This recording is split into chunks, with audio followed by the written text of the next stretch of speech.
Hey guys, welcome back to Maxcast Dawn of War Unification. Today I have another 1 vs 1 for you, this time on the only map there is, Meeting of Minds. On the left side, playing Death Guard, we have Focus, choosing the first company, Harbingers. On the right side, playing Imperial Fists, we have ELM Dantist. This game was sent to me by Dantist. Let's see how good it is. He's going for a Hand of Dawn opener with a siege generator. So no armory Thunderfire cannon shenanigans. We have two breachers into a second tech marine. Let's see if he immediately follows it up by a siege captain. This would be more or less the normal build up. Or if he goes for, yeah, that goes more or less the normal build up. On the other side we have Focus going for a scourge generator first. So this looks like a lot of cultists to me. 1, 2, 3 cultists. Which is, I mean, kind of normal for this kind of big of a map, but he also prioritizes cultists quite a lot. Goes for Temple of Disease, however, so either goes for the Plague Lord, or he goes for some, I would assume, Assault Marines. Let's quickly see, before we look over the map. And it is the Plague Lord, okay.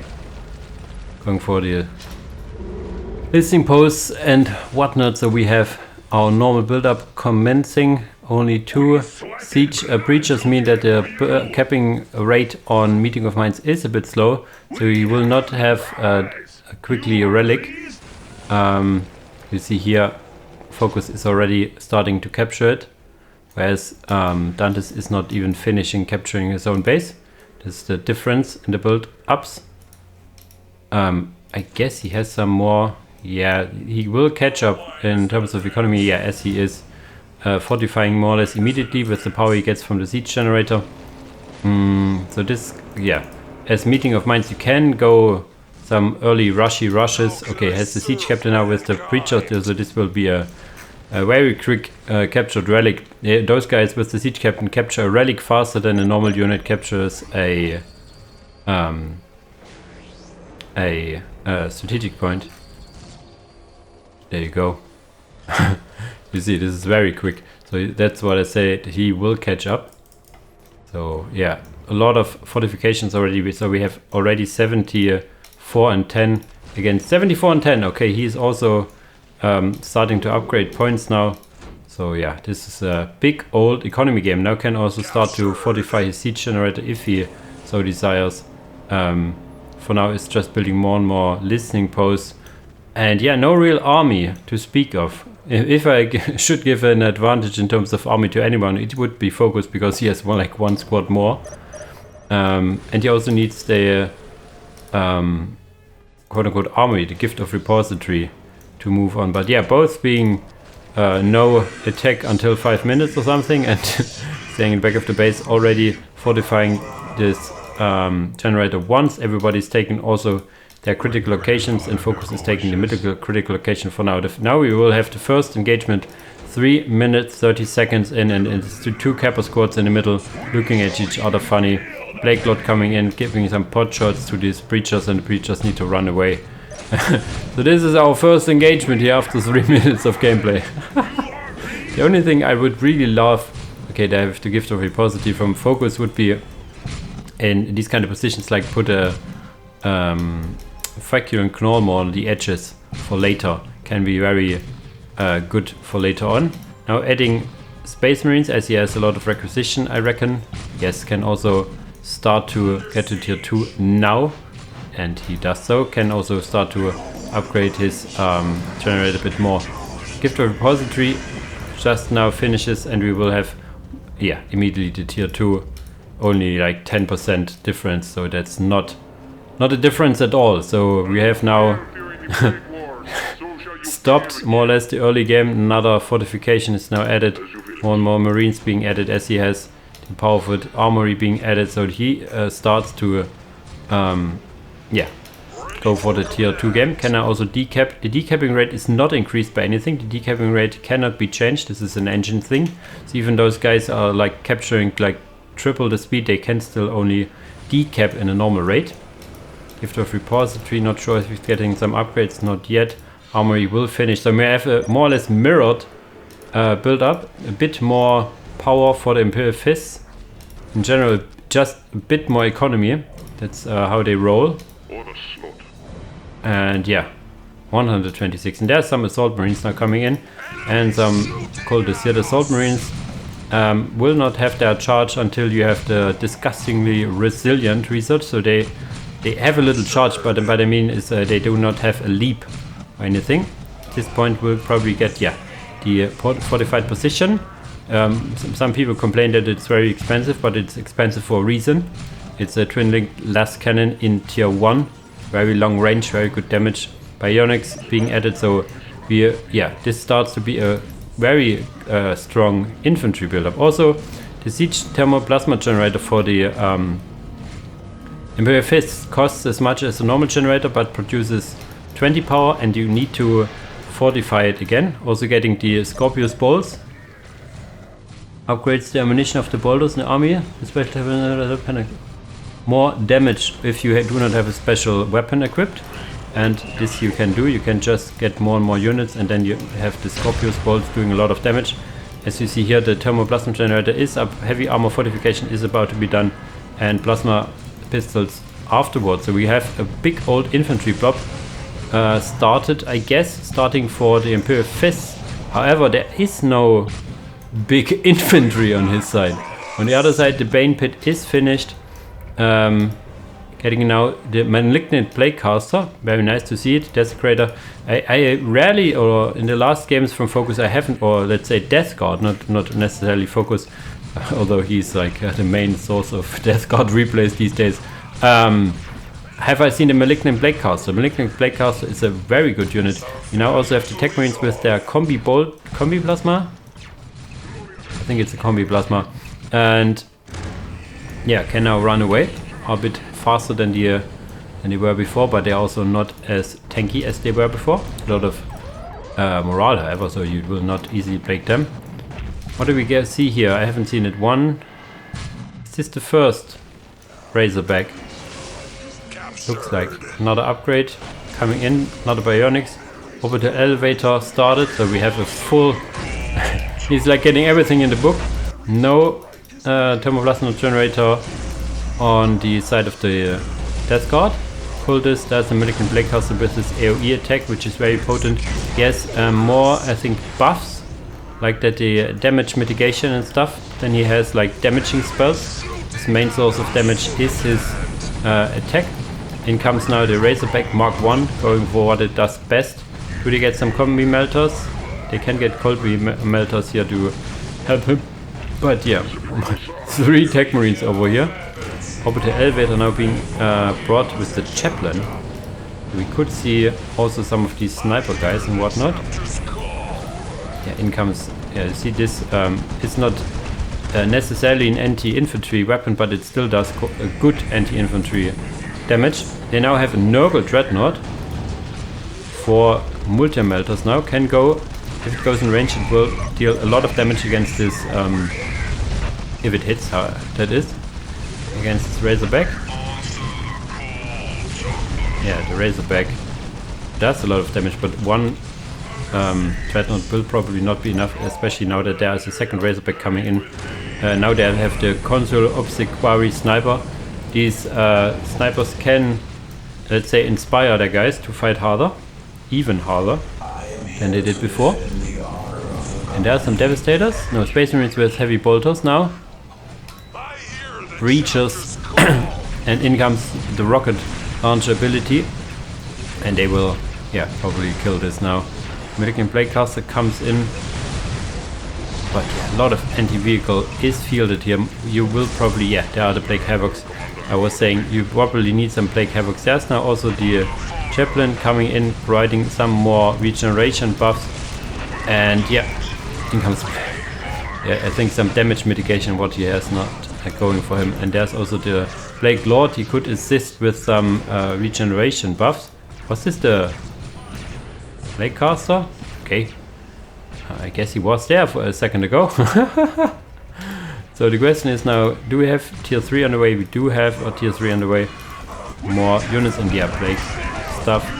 Tier 3 not on the way yet for the Imperial Fists, and why would they? They have quite deadly units here. Another missile launcher ability being used, commander upgrades, grenade upgrades, everything in the book. These normal marines have melter grenades, I think, and the assault marines have the frag grenades, but yeah, this Dreadnought is now trying to get into melee, and in the melee he will get some damage mitigation. One Razorback did die, however, and the Plague Havocs can try to focus it if they so desire, but there's a big blob of angry banana marines, and the economy should be well in favor, of course, for Dantist, as he has more than half of the map, has also denied this relic over here, now has also denied this critical location, now capturing the critical location in the middle, tech marine being rebuilt, and oh, now we have on this side the Scorch Incubator, interestingly enough. So they switched places, and he wanted to get back the relic, but there's, as I said, a lot of marines, 2 squads of space marines. Do they all have? Yeah, they're starting to get a lot of heavy bolters. 2 Screecher squads fully reinforced. Now comes also the Librarian. Plague Havocs will make short work of this Razorback if it stays here for a bit too long. More and more missiles firing, most of them hitting. He's still very tanky. In comes now the Nurgle Dreadnought number 2 again, or number whatever it is, 5, 4. Heavy bolter turrets. This Scorch Incubator is still here. He's now getting to tier 3 and getting more and more infantry upgrades, more and more economy upgrades as well. Inspiring aura, and yeah, he's like in the zone where he really wants to be. But now comes the Plague Burst Crawlers. They can change these equations. I think he started the Desecrator and changed it to Nurgle Dreadnoughts with now a plasma cannon. Okay, so these Dreadnoughts are now meant for anti-infantry, and the Havocs are meant for the anti-vehicle. I like this idea. And also the Plague Burst Crawler will deal a lot of stuff in terms of disruption also. Very nice shots over here. They want to kill the Scorch Incubator, which probably already has paid for itself. And now the Dreadnoughts need to disrupt this infantry blob, or else it will be killed. It will kill this Plague Havocs over here, and there's the Librarian ability dealing a lot of damage over here. It has the blinding effect and some damage ability to it. So these Plague Havocs will not hit anything, not that they are necessarily really good here. And in comes, this was the first shot from the Plague Burst Crawler, second shot coming in as well. The sniper getting downed again and again, and the Dreadnought will die. There was a Skull Probe stunning him, and another Skull Probe being produced, as you can see here. A lot of missiles firing in again. Where are these slaves to do their job? The Poxwalker slaves, they need to repair this. The Plague Burst Crawler needs to be careful not to engage too close. But yeah, we have now the orbital relay being added. A lot of resources overall in favor for Dantist, of course. It also has look at this blob. Look at this blob. It is now getting besieged from all angles. They have a lot of damage mitigation and regeneration going for them with the chaplain over here. But still, focus firing of the Plague Havocs needs to be on these Razorbacks, especially now that they have clumped up that much. The Nurgle Dreadnought is not yet being repaired. Siege generator has been repurposed over here. Would need to be reinforced a bunch. Fortified. Second Plague Burst Crawler over here. Will they do some anti-vehicle damage? I do not think they do necessarily any good anti-vehicle damage. They can get these anti-vehicle cannons on the sides, which are actually quite expensive for what they do. Plasma cannon shots hitting, but they are not a lot of damage dealt yet. But in comes another rocket. As he is tier 3 now, he could cut the upgrade for the Havocs, if he hasn't already. And we have also already tier 4 going. He could have gotten the what is it called? Demon Hood Ascension. Oh, in comes now the Razorbacks. In comes a stun, but it didn't hit. The cultist killed it before. A Hammerfall bunker turret. I think this is from this position over here. This will, yeah, this is a. Or do they have? do not think they have they do need building radius anymore. Ammo for bunker turret is a tier 3 turret option, limited to 1 per HQ, very strong in terms of defense mostly. Dealing has some artillery on the side, but also can upgrade some flamers on the sides if it really wants to. Tier 4 is almost done. Tier 4 also done now for the Imperial Fist, so they are now in favor. Should see now maybe if it does it attack. It has the same issue with some of the stuff now, that there is the rockets firing from the backside. It looks okay, but it looks fine to me. It has enough rocket range to kill this, to attack this dreadnought over here. Blackburst crawlers all survived, are now in the base. Blightlord Terminators are now here. Tier 3, Tier 4 is finishing soon-ish, and he's getting Nurgle Dreadnought number whatever it is now. I think it could be that the Nurgle Dreadnought is not really sure. There's the Nurgle Dreadnought and there's the Plague Dreadnought, which is like company specific. One of them is specific to a company. You see, the Plague Burst Crawler is not very effective against 3 buildings. You can see it over here. What you have here now, the Siege Masters, the tier 3, upgrade that so that they ignore heavy cover.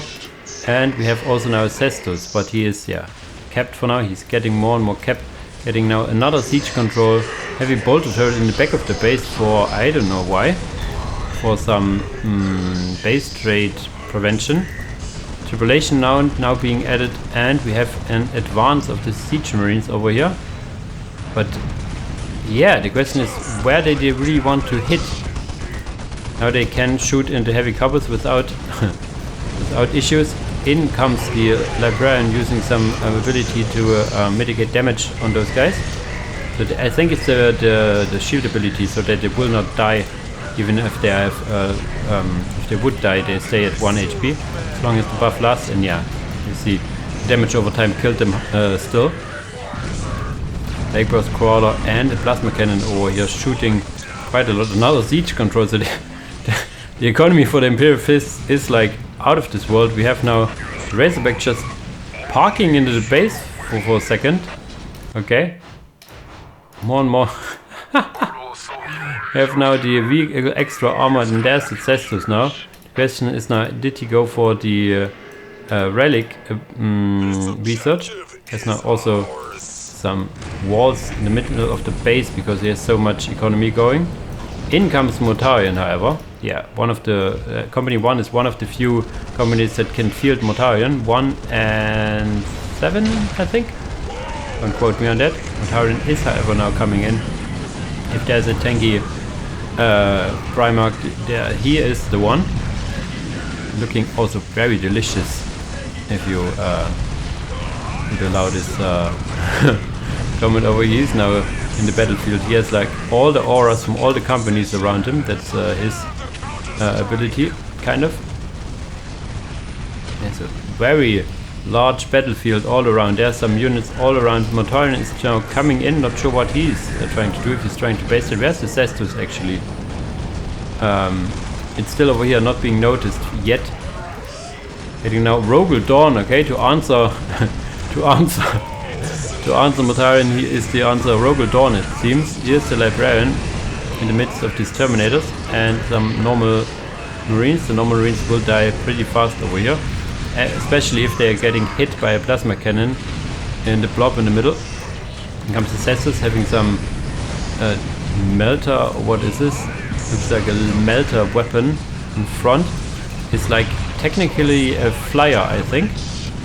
Can fly or stuff. There's a Vindicator also now to answer the artillery stuff from the Death Guard over here. The Vindicator doing okay-ish, I think. More and more Plague Burst Crawler back, and there's Typhus the Traveler, also limited to Company 1. He is like a Company Master, question mark. Former first Captain of Death Guard, Herald of Nurgle, Lord of Death Guard Traders, First Legion Plague Company. Yeah, there you go. He makes zombies a lot better, so if you have seen now some zombies popping in, that's why. He's like increasing their speed damage and also the rate of, or the chance of them being revived. Mortarion in the back now, fighting ranged forces, and the Cestus over here you can see is ranged properties coming in. There's Typhus now using his swarm of flies, I think. We'll get some damage mitigation around. In comes now also the Death Route Terminators. Not sure if they get a charge yet.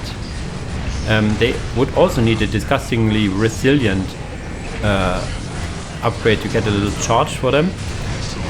Are these assault terminators? No, these are normal siege terminators, which are absolutely abysmal in melee, as all ranged terminators are. There is now the Bygone Era relic, so we will see probably tier 1 Titan soon-ish. Rogal Dawn is 90%, and Typhus tried to kill the orbital elevator, but there are like 3 siegemen trying to repair it, and also now assault siege marines with the Thunderhammering stunning Mortarion. So this is the answer to heavy single model units is assault terminators with the Thunderhammers. Do they start with Thunderhammers? Yes, they do. And in comes now Rogal Dawn. So one Primarch leaves the battlefield, another one is coming in. Rogal Dawn himself with his mustache, of course. Or do we have the model with the mustache? Yes, we do. Now Predator being added, and there's the Land Raider also now here. We have the full 4 tier 4 force, minus of course Mortarion, which just died. Now let's see if Typhus can do something against Rogal Dawn, which is just moving in with his mighty shield and his mighty sword. He has a different sword, I think, if you fight the Black Templars, then he has a little black sword over here. The Land Raider doing a 1v1 versus the Cestus, which he should win, but there's a lot of different stuff shooting at it. Could also be stunned, of course, by the Skull Probe over here. Assault Terminators now closing in, wanting to kill the Predator over here, which they were not able. Now Tech Marines doing what they can do best, repairing the units, even getting this point over here. So this is some mana thing over here. Do we see a tier 1 Titan though? Not yet. He has more or less the resources for it, I would assume. You see, however, another win. Oh no, this looks like the same Vindicator as before. And I think this should be it. Economy wise, this is way in favor for the Imperial Fist, as is more or less the norm. Here comes the Tallyman over here with this little bell on top, or what it is, with some very mean plasma pistol as well. But yeah, I do not think a Tallyman will save him. He could focus fire the Vindicator and kill it, but in comes Rogal Dawn. Only has lost about a third of his health, but there comes Mortarion for number 2, so we will have a Primarch fight over here. And Rogal Dawn is a bit injured and also in enemy side of the territory, so I guess if he stands here and fights he will die. Yeah, he loses a lot of HP just by moving by, and here we have them fighting it out on Meeting of Minds. Cestus in the back floating by, seeing his Primarch die. So how is the morale now for the Imperial Fist? I guess still very high, as they are just owning the map. We have one squad of cultists randomly walking about, and still no we still have the thermoplasma generator over here ticking for the Imperial Fist, and no plasma generators for the Death Guard. Morale loss for the Imperial Fist is not the end of the world. If anything else, they fight harder if their morale is down. So you do not need to run away, it's actually the other way around. But yeah, there's now the siege, what is it called? The Siege Terminator Veteran with the Cyclone Missile Launcher on the top as well. Another Plague Predator with less cannons at the top. Also getting less cannons at the side, could upgrade these side sponsors, you can see it here now. Then again to Blight Launchers. Blight Launchers are more or less anti-infantry, dealing a lot of AoE damage, but also damage to your own troops. Mortarion still alive here, kicking it in the back of the Imperial Fist. They are now teleporting out, it seems, not before like getting a few swipes from Mortarion out. So the question is now, can he actually go through here? There's still the whole economy going for Imperial Fist. Now is he now starting to get a tier 1 Titan, the Glaive, the tier 1 Titan equivalent. One of the two you can get, and you can also get the big old, what is it called again? party bus, I call it. What is it called again? The big old transport. Mammoth tank, I think. Is it Mammoth? It's not Mammoth. Is it? What is it called? Maybe we'll see it here. Rogel Dawn being rebuilt, and now, as I said, the Glaive. More and more infantry upgrades as he can do so. There's some space marines just walking casually by, probably scouting what is in their base, and there's not a whole lot. Economy wise, Death Guard is still like miles away, but still fighting on, only I guess on the back of Mortarion and this Pursuant Land Raider, which is still kicking. And now also closing in on the Cestus changing its target for a moment, giving this Plague Predator another chance to fire, and the Cestus will go down. Very dramatic death animation, I gotta say. And now the Land Raider will die, and in comes the Glaive. The Glaive with his Volkite weaponry makes short work of heavy armored foes, as you can see here. Not so much against, of course, Mortarion. Mortarion still, wow! Look at the damage going over here. And in comes again the Chaplain doing all he can. The Rogel Dawn can now go again 1-to-1 with Mortarion and then finish this Land Raider, but the Glaive needs to run through the base, but there's no way that over the relay is in the way. Cestus being rebuilt. Interestingly, we do not see a Land Raider for the Imperial Fist, not even the Prometheus, which does not share a cap. And Glaive will take down this Land Raider, but Mortarion will take down the Glaive, question mark? Mortarion, can you do it? Mortarion dies just one hit or two hits away from killing the Glaive. Rogel Dawn saving the day over here, killing Mortarion, and there comes in the GG. This was more or less the last chance for Focus, as he was from the economy side so much behind. Glaive almost dying to Mortarion. You can see the strength of Mortarion if he gets closer to foes, because he, as I said, he has all the different auras from all the 7 companies around him, so he can do a lot of damage there. You have also Lexandro de Carpus over here, Siege Captain, yeah, so you see it on the left side. There's a whole lot of characters over here. And yeah, as I said, economy wise, Hammerford Bunker Turret also being rebuilt in the base, just to make sure that you cannot die to base raid. I guess this would be the only chance of focusing. And very nice game, I gotta say. Very nice action in the later parts. In the early game there wasn't a whole lot going. Everybody was building up for themselves. Look at the standard with a bit half hammer over here. Really nice details. Yeah, but before I talk too much here, GG's to the players. Thanks for watching, guys, and see you in the next video. Bye bye.